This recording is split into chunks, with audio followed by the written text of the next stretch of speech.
Hey everybody, this is Dr. Matt, and I wanted to talk with you a little bit about Melanie Klein and some of her ideas about personality theory.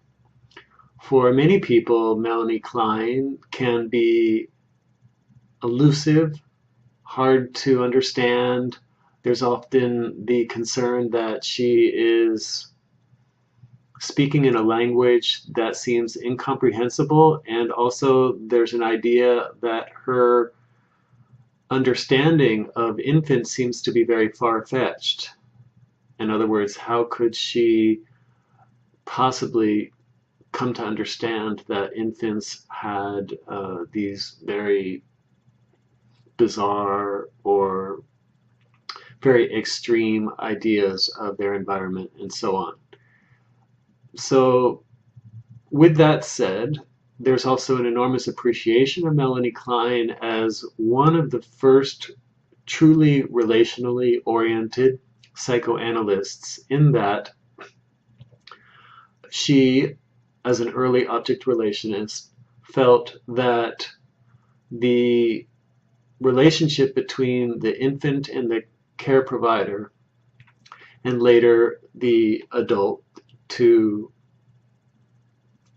whoever the important objects were or figures were, excuse me, in that person's life, represented the basis of the personality. In other words, you couldn't understand the personality as a separate and autonomous entity somehow. That it would be better to understand the personality through its relationships and how those relationships are experienced subjectively. So, with that said, Klein makes some interesting inroads and developments from a Freudian approach.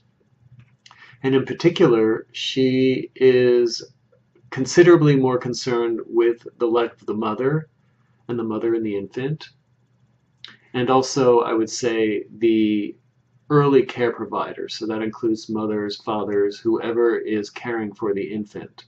But she tends to write more about the mother specifically. And she also tends to have an interest in earlier infancy, meaning birth to 2 years of life, and she even specifically looks more intensively at the first year of life and the first several months of life and so on. And that really helped to open up an appreciation of the earliest phases of development in a way that hadn't really been as closely considered prior to her work. I wanted to talk about two ideas that she proposed, or review two ideas that she proposed, and to see how that might help you apply these ideas in a contemporary context and with your casework. And those two ideas, the two main ideas, are the paranoid schizoid position and the depressive position. So to understand the paranoid schizoid position, I think first of all, it's important to lay out the psychic world according to Klein. And she's really building on Freud's notion of the tripartite, the three-part structure of the psyche, an id, ego, and superego. And she builds on the idea that the id is instinctually driven, and it's rooted in our most primal, instinctual, automatic urges, which would be primarily the urge to eat, to be pleasured, to protect oneself, and that self-protection actually is joined up with aggression.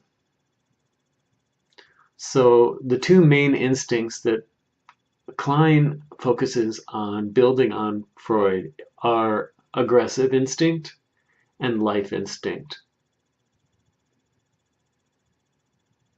Both are actually necessary aspects of the personality, and they, in different ways, represent different challenges for the developing personality.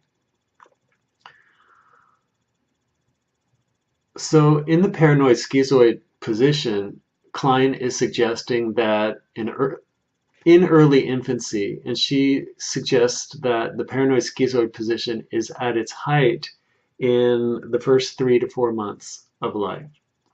However, that position is utilized continuously throughout the lifespan. And the position means basically the mental state or a mindset. And also it implies a defensive operation that the mind undergoes in order to manage the anxiety of grappling with instinctual life.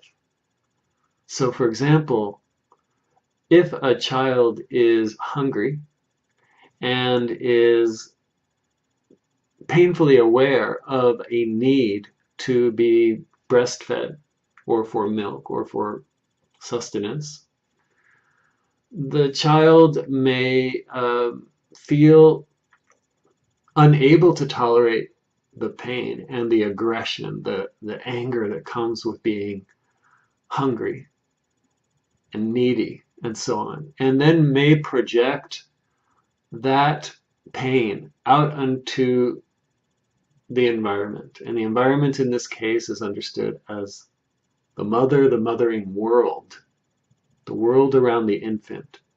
And that at this point in development, the external world and the internal world are not clearly differentiated at all. So in a sense, what the mind is doing is undergoing a process that in a sense is a pain management strategy.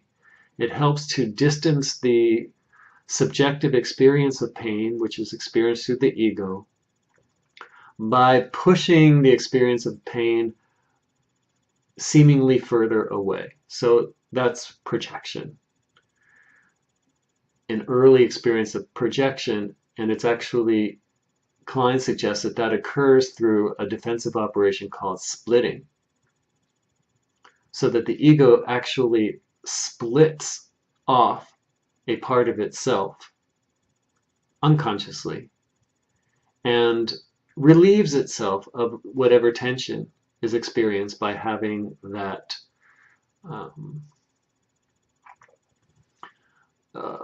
the pain of that impulse or that instinct in its conscious awareness.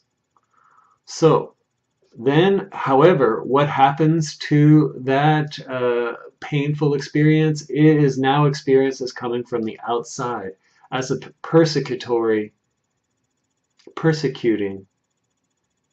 object, external to oneself, coming from the outside.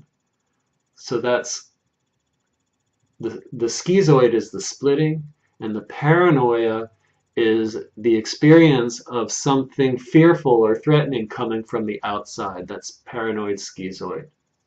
And so the mind is, in a sense, is protecting itself from being unduly inundated with its own pain by managing things in this way. Now, it may sound like it's not a very pleasant way of experiencing the world, but on the other hand, I think Klein was very sensitive to the reality, which was that being highly dependent as an infant could at times be excruciating and wasn't just this kind of idyllic or Edenic world that sometimes was imagined as one's childhood. So then the breast that the child is desiring is felt to be initially threatening. That's the breast that's felt to be withholding, or that's just not available at the time that the child needs to be fed. The breast and nurturance are actually in a way thought of identically.